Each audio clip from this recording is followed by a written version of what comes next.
ટેકનોલોજીનો દુરુપયોગ કરી ચોરની મોટરસાયકલ વેચતી ગેંગને સુરત લીંબાદ પોલીસે દબોચી લીધી છે.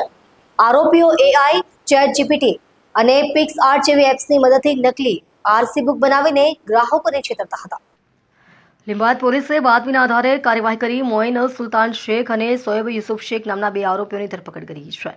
પોલીસ તપાસમાં ખુલ્યું કે આ ગેંગ ચોરી કરેલી બાઇકોની નકલી આરસી બુક એઆઈ ટૂલ્સથી તૈયાર કરીને તેને અસલી બતાવીને વેચાણ કરતી હતી. આ માટે તેઓ સોશિયલ મીડિયા અને ઓનલાઈન પ્લેટફોર્મનો ઉપયોગ કરતા હતા.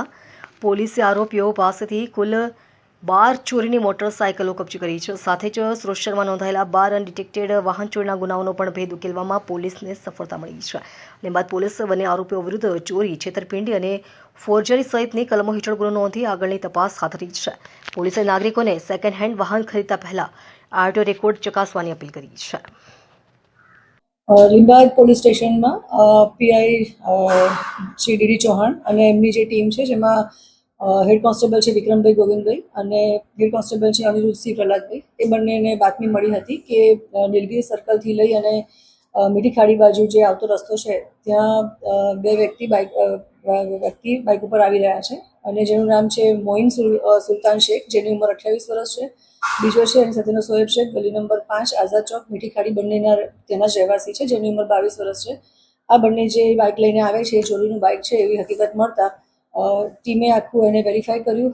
ઇગુસ્કોસ્ટમાં વેરીફાઈ કરતાં ખબર પડી કે જે આખું વ્હીકલ છે એની જે ડિટેલ છે એ ડિટેલ નાખતા ખબર પડી કે એ લીંબાદ પોલીસ સલાબતપુરા પોલીસ સ્ટેશનનું છે અને ચોરીની બાઇક આ છે.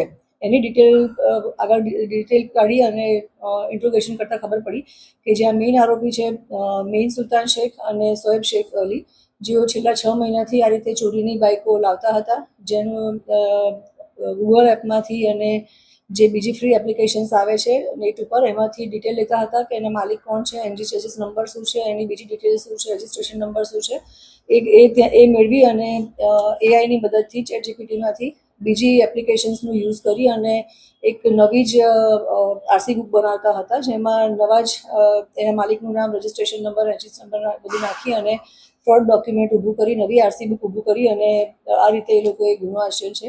જેમાં જેટલું અમારું ઇન્ટ્રોગેશન થયું છે એમાં અમારી પાસે 11 જેટલી બાઇકો અમે લોકોએ રિકવર કરી છે.